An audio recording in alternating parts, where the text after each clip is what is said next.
Hey, so you want to use a defensive or something? So you're telling me we're gonna deplete the key in 2026 due to lack of damage? Oh man, I love getting raided by casters while the only one with the grips is charging to Narnia. Hey guys, it's Kusi. While I had to seek my emotional support politician after getting absolutely destroyed in the comments about me being a judgmental piece of shit that points out mistakes of others because they simply don't know, by a dude who was a judgmental piece of shit that pointed out my mistakes because I simply didn't know. Crazy how that works. So I was trying to take a few things off my bucket list for this video. First, I will show you the vault, as it was unnecessarily the cliffhanger, with not that much height to it considering it's only hero gear. Secondly, I will upgrade our gear to the point of oozing the determination of getting shit done by both catalysting and crafting. And then today, finally, or maybe unfortunately, we will move up to the big boy keys your mother has been warning you about, as we will attempt our first +10 of the series. Yes, sir! But before all of that happens, make sure to like the video, leave a free of charge subscriber for your boy, and then go and tell me in the comments how you really feel. Alright, so no more milking. We get an absolute banger from the vault to replace my 165. And let me say that again, 165 chest piece. We have an almost 100 item level upgrade. And then we applied the cheat code of Midnight, aka the catalyst, to slap some big healing increase onto it, as our tier set is short and sweet. Holy Shock's healing getting buffed, and we like that. Unfortunately, it specifies on the healing increased, which might be a reason for the outcome of the next key. You see, Algeta Academy is not only a fan favorite dungeon, it also ties on the first place of most depletes with Mazara Caverns, and I bet my tank knew that. So you best believe he went in slowly. However, I can't show you this because I deadass forgot to record the trash clearing of the overgrown ancient, which funny enough is the same thing I use to describe my wiener whenever I meet a new chick on Tinder. What I can show you, however, is how long this fight went. Over 3 minutes to be exact, which is kind of worrisome. But I will worry about this shit a little bit later, as there are more important questions in life, like wind or fire first. And the best way to answer this question is to wait for an answer, and then just answer your own question with a different one. That's insane strats right there. Now luckily, this boss got reworked and now only does this little soft unrage every 33% of HP, I think. Instead of the ever stacking debuff, it was a Dragonflight, which was maybe our lifesaver, because it was kinda unhealable at some point. I don't believe we would have killed that thing otherwise, as our single target DPS looked absolutely problematic. What was confusing for me, however, that each of them knew how to do damage. I mean, they showed it on every other boss, but they couldn't bring the juice on every boss, which got us a timer for the final boss that some consider easy. But do I need to remind you that every boss so far took over 3 minutes? In all honesty, I don't think I can even remember the last time I was in a dungeon that deadass has raw power being the issue. Usually it's the tank overpulling, people dying a lot, or someone taking a dump so long they go offline. This now created a streak I'm not proud of. Both first keys of the week I did since starting the series were failures. So what better way to get into the mood of winning than a juicy Skyreach with Tyrannical. Now for those of you that are unaware of this, but every week Fortified, which heavily enhances anything that isn't the boss, and Tyrannical, which enhances nothing but bosses, rotate through. Meaning there's always one of them active from the key range of 7 to 9. On 10, both of them are permanently up to increase the experience, I guess. But what does this mean? People coming from 5s or 6s in which absolutely no amplifiers up and get thrown into this scenario. Now all of a sudden, bosses start to hurt and also take a lot longer to get done with. However, the boss was none of my concern yet. Because of Fortified not being present, tanks like to YOLO trash a lot. And when you pull the entire platform at the area of the first boss in Skyreach, you best make sure you got some sort of silence in your party. The spell called Repel is definitely not a clickbait. 6 deaths and the tank got knocked down. Fantastic sight. The first boss as a healer is quite trivial, as it's mainly dodge, dodge, dodge and heal occasionally. And yes, for your smart asses, I could have bopped the bleed, I know. I chose not to. Though after that boss is when trash will start to hurt a lot. We got bleeds and armor shreds on the tank, which for the most part they are completely oblivious to. And then there is Blinding Light, which unlike Repel is actually wrong. It's not blinding, it's stunning. So if this shit hits, we are cooked, ladies. So you just kick it, unless you are a healer, then you hope someone else does it. Alternatively, keep your stun ready for those suckers.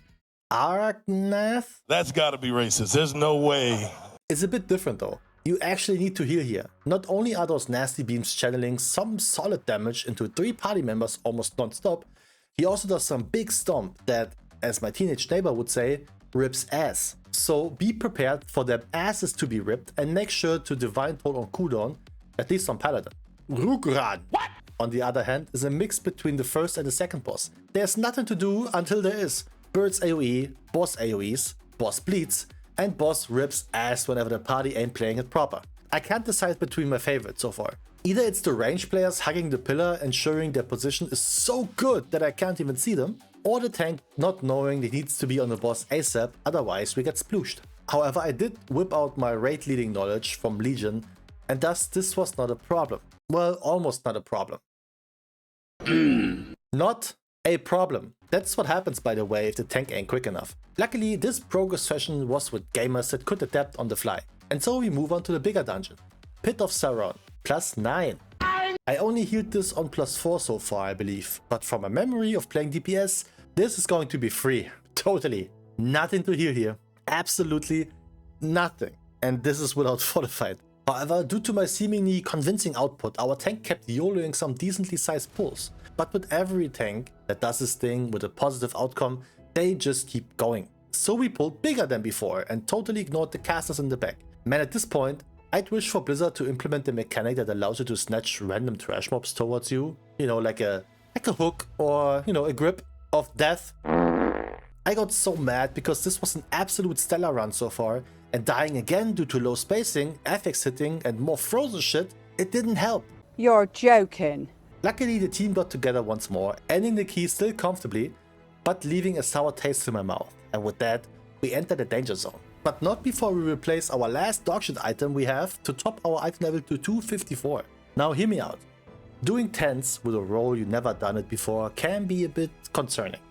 I mean, I got used to Tyrannical by now, and I'm on the edge during boss fights to ensure as much safety as I can. But trash is a different thing entirely. The good thing is that if people die on trash, it's not that important, they can just release. But with 10, Fortified comes into play now. So I planned ahead, planning to use my cooldowns, when I will use any potions to increase my output, and then I made the executive decision to simply randomly apply in hopes anyone will take me at this point. Aha! Magistus Terrace it is. The revamped version of the TBC Classic not only has new mechanics, new pathing, a new theme and some booby traps. It also apparently has a different numeric scaling, because even though this thing was advertised as a 10, it was in fact not a 10. Now, there are a few things I mentally prepared myself for. What I didn't see coming is that even with Infusion of Light procs, even with Holy Shocking my nuts off with the new 4 set, even with occasionally hard casting Holy Light to keep the tank alive, I did not expect that damage incoming. The nasty fire aura when it combat with these Pyromancers is insane. And those enemy casts are just nutting all over my face. What the fuck does that mean? But once we entered into combat with the first boss, I realized an important thing. I'm not the only one who can mess up. Tactical reset, I guess. On the second pull, lol, I figured that the incoming damage here is absolutely healable. And the nastiest thing is this debuff them shiny balls leave after sucking them off. I mean, consuming them. I mean, what? You know what I mean. No? So I used Bubble and made sure I'm the only one ballin'. With that being said, this is where I found out the truth that I didn't need to see. Something that would stress me out a lot for the remainder of the key. My tank doesn't really use self-heal, or at least not often. Would be fine if it's a warrior, he is not. A decent pull, not in size but in the incoming party damage, and I had to blast 100k HPS in order to lift this. I don't know if that's much, but it's more than I've ever done so far. I don't like that I actually have to pull my own weight now, man. I thought this was going to be a breeze. On Saron Sunlash, everything that happens does make sense and is kinda intuitive, I would say. The only thing that you shouldn't do is... yeah, that. Funny enough, trash-wise, this was the smooth part of the dungeon though. Now the Void Nutsacks come into play and these suckers ain't messing around. We got Big Blue Ball 1 that does some nasty AoE, which slaps pretty hard, and then he also adds some tiny ankle biters so DPS can pad their damage up. Must be nice. The second type of Void Nutsack is the one I'm worried about though. Those suckers provide a super nasty slap onto the tank that puts an omega heal absorb onto them. The worst thing, the spell itself hurts like hell already. So if your tank that neither uses self-heal or defensives often, not pointing any fingers here, occasionally gets digged down to 20% with a heal absorb amount that equals your mom's weight in pounds. Big party wipe just before the boss. Speaking of, the floating tit has a damage intake pattern I didn't pay too much attention to. I know there's a dot, what I didn't account for is that the suck-in hurts even more. So instead of using a minor CD for the dot, you should use that for the nutsack part. And yet the Holy Paladin cheat code, which is instant healing, turned into my favor for sure. Man, this would be a nightmare on the evoker to heal. I am sure about that. However, now to the fun part. The final boss is the thing I was worried about the most. Because there's a constant flow of damage incoming and you as a healer are the main character in here. Which means if we die, wipe, fail, break, or getting shafted, it's most likely your fault. Devouring Entropy hurts. Unstable Void Essence hurts. Entropy Orb hurts. Hulking Fragment on the tank doesn't really hurt the tank, but it hurts you if you stand too close to it. So many things are flying around, causing decent damage, and when your mastery revolves around staying close to people, this ain't the boss fight for it. Not once during the entire fight did I feel confident enough to simply do my damage rotation in order to preserve some mana. Quite the opposite.